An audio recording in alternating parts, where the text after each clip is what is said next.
السلام علیکم ورحمۃ اللہ وبرکاتہ۔ بسم اللہ الرحمن الرحیم۔ الحمد للہ والصلاة علی اہلہا واللعنۃ علی مستحقہا۔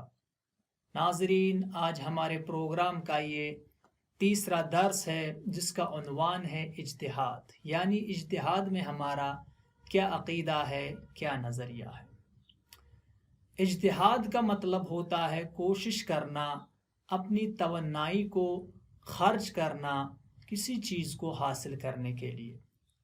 تو اگر ہم زندگی کے شعبوں کی طرف نگاہ کریں تو ہمیں ہر طرف اجتہاد نظر آتا ہے۔ مثال کے طور پر اگر کوئی سائنس کا طالب علم سائنسی علوم میں اجتہاد کرتا ہے تو وہ ڈاکٹر بن جاتا ہے، اور تمام لوگ اس کی طرف پھر حاجت کے مطابق رجوع کرتے ہیں۔ اسی طرح دوسرے شعبوں میں بھی اجتہاد ہوتا ہے اور اس میں لوگ مجتہد بن جاتے ہیں، لوگ ان کی طرف پھر رجوع کرتے ہیں جن شعبوں میں انہوں نے کوشش کی ہوتی ہے، اجتہاد کیا ہوتا ہے، ان تمام مراحل کو طے کیا ہوتا ہے جو اس شعبے میں ہوتے ہیں۔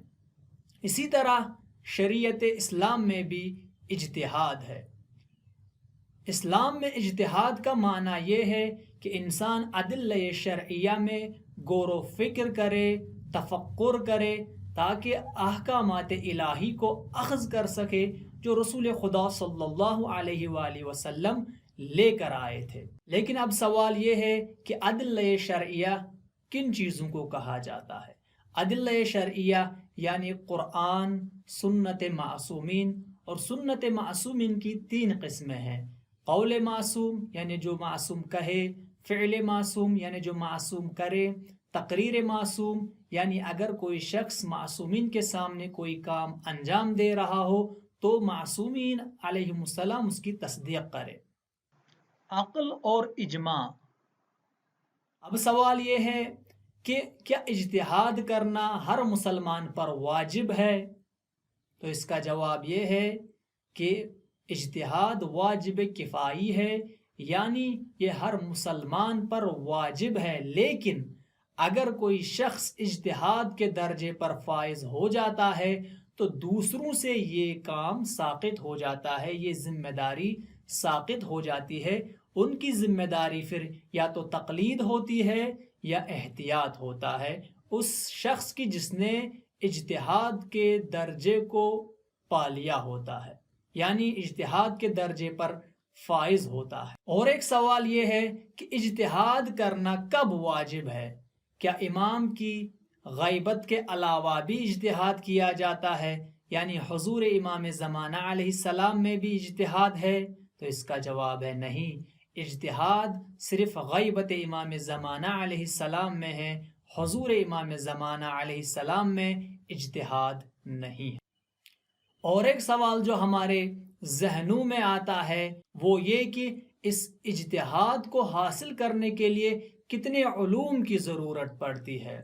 تو اس اجتہاد کے درجے پر فائز ہونے کے لیے بہت سارے علوم کی ضرورت پڑتی ہے کہ ہمیں تمام علوم عربیہ کو حاصل کرنا ہوتا ہے، جیسے عربی زبان سیکھنا، عربی محاورات پر تسلط حاصل کرنا، عربی لغت کو جاننا، اسی طرح علم منطق کا حاصل کرنا، علم بلاغہ کا حاصل کرنا جس میں علم بیان، علم معانی ہے، اسی طرح علم نحو، علم صرف، علم رجال، علم حدیث، علم اصول فقہ، علم تفسیر وغیرہ۔ ان تمام علوم کی ضرورت پڑتی ہے اجتہاد میں۔